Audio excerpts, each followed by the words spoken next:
సామెత 12:21. నీతిమంతునికి ఏ ఆపదయు సంభవింపదు. No harm befalls the righteous. నీతిమంతుడిగా జీవించినప్పుడు, నీతిని అనుసరించి జీవించినప్పుడు ఏ ఆపదయు సంభవింపదు అన్నాడు. మరి 37వ కీర్తనలో నీతిమంతునికి కలుగు ఆపదలు అనేకములు అన్నాడు. మరి దాని కింద వచ్చిన చదివితే నీతిమంతుడు 7 మార్లు పడిపోయినా తిరిగి లేచును అన్నాడు. అంటే ఆపదలు వస్తాయి, కానీ ఆపదలోనే నీ జీవితం నాశనం కాదు. ఆపదలు రావచ్చు, కానీ ఆపదలతో నీ జీవితం అంతము కాదు. ఆపద వచ్చిందని నిన్ను దేవుడు వదిలేయడు. ఆపదలో నువ్వు కొట్టుకుపోవు. ఆపద నీ జీవితానికి అంతము కాదు. ఆపదలు వస్తాయి, దాటిపోతాయి, కానీ నీ జీవితం ముందుకు సాగిపోతూనే ఉంటుంది. తుఫాన్లు ఏమయ్యాయి? వచ్చాయి, దాటిపోయాయి. సుడిగుండాలు కావచ్చు, తుఫాను వంటి సమస్యలు నీకు ఎదురవచ్చు. ఎటువంటి పరిస్థితులు వచ్చినా అవి దాటిపోతాయని నమ్ము. నోవా అనే వ్యక్తి జలప్రళయంలో ఎందుకు నశించిపోలేదు?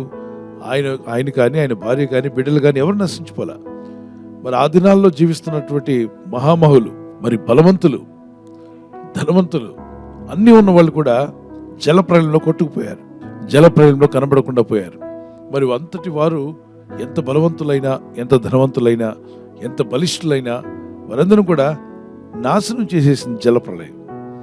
అంత గొప్ప జలప్రళయం వచ్చినప్పుడు తప్పించబడింది ఎవరంటే నీతి కలిగిన, దేవుని దృష్టికి నీతిమంతుడిగా కనబడిన నోవా. దేవుని దృష్టికి మనం ఎలా ఉన్నాం అన్నది చాలా ప్రాముఖ్యమైనది. అందుకే దేవుణ్ణి సంతోషపరిచే వరకు ఉండండి. How to please God. దేవుడిని ఎలా సంతోషపరచగలం? హెబ్రీ పత్రిక 11:6. Hebrews chapter 11:6. Those who have faith, దేవుని యందు విశ్వాసం గలవాడు, విశ్వాసం లేకుండా దేవునికి ఇష్టడై ఉండుట అసాధ్యం. దేవునికి ఇష్టంగా ఉండాలంటే విశ్వాసం కలిగి ఉండాలి. ఏమని? ఈరోజు నేను ప్రార్థన చేస్తున్నాను, ఈ ఉదయకాలం నా ప్రార్థన దేవుడు వింటున్నాడు. నా దేవుడు ఆయన సన్నిధి నా చుట్టూ ఆవరించింది. దేవుడు సజీవుడు, నా ప్రార్థనలు వింటాడు, నాకు జవాబు దయచేస్తాడు. నా స్థితిగతుల్లో నేను జయిస్తాను, నా పరిస్థితుల్లో నేను జయిస్తాను. ఏదో ఒక రోజున ఈ స్థితిలో నేను ఉండను, ఇంతకన్నా ఉన్నతమైన స్థితిలోకి దేవుడు నన్ను నడిపిస్తాడు. నేను ఆత్మీయంగా బలపడతాను, శారీరకంగా బలపడతాను, మానసికంగా కూడా దృఢంగా ఉంటాను. ప్రభు కృప నాకు తోడై ఉంటుంది అని చెప్పి నమ్మాలంట. విశ్వాసం కలిగి ఉండాలి. యెహోవా యందు భయభక్తులు కలిగి ఆయన త్రోవల యందు నడుచు వారందరూ ధన్యులు. దేవుని మార్గంలో నడిచే వ్యక్తి. దేవుని మార్గంలో నడవాలనుకుంటున్నావా? దేవుని కట్టడల ప్రకారంగా జీవించాలనుకుంటున్నావా? అయితే దేవుని వాక్యం సెలవిస్తుంది, ప్రభు నిన్ను ధన్యుడిగా చేస్తున్నాడు. ధన్యతను పొందుకుంటావు. The moment when you start walking with the Lord, ప్రభుతో నడుచుట ప్రారంభించినప్పుడు మొట్టమొదటి మాట ఏంటి? యెహోవా యందు భయభక్తులు కలిగి. రాసుకోండి, భయభక్తులు కలిగి ఉండాలట. ఈ రోజుల్లో ప్రజల్లో ఏం కోల్పోతున్నారంటే భయము, భక్తి. దేవుని పట్ల భయము లేదు, భక్తి లేదు. సో ఇది చాలా విచారకరమైన విషయం.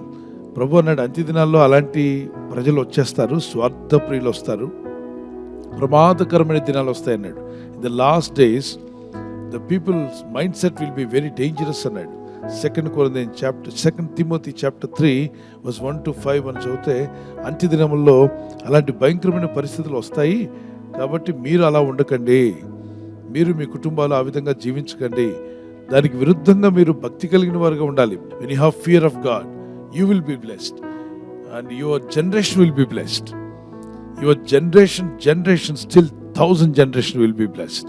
సో నీవు దీవించబడతావు, నీ పిల్లలు దీవించబడతారు, నీ పిల్లల పిల్లలు కూడా దీవించబడతారు. ప్రార్థన చేసుకుందాం. గుండె మీద చేపెట్టి, ప్రభువా ఆ నీతి నాకు దయచేయండి. యేసు క్రీస్తు ద్వారా పొందుకున్నటువంటి ఆ నీతి, యేసు రక్తం ద్వారా వచ్చేటువంటి నీతి నాకు ధరింపచేయండి ప్రభువా. నీ చిత్తం నేను నెరవేర్చే విధంగా ఉండాలి. నా నీతి కాదు, నా స్వనీతి కాదు, కానీ నీ నీతి నాకు దయచేయి ప్రభువా. నీతిమంతునికి అనేక ఆపదలు వస్తాయి, కానీ వాటన్నిటిలోని తప్పిస్తా అన్నావు.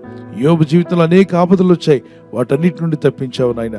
దావీదుకు అనేక ఆపదలు వచ్చాయి, వాటన్నిటి నుండి తప్పించబడ్డాడు. భక్తులందరూ కూడా ఆపదల ద్వారా వెళ్ళినా ఏ ఆపదలో కూడా నశించిపోలేదు.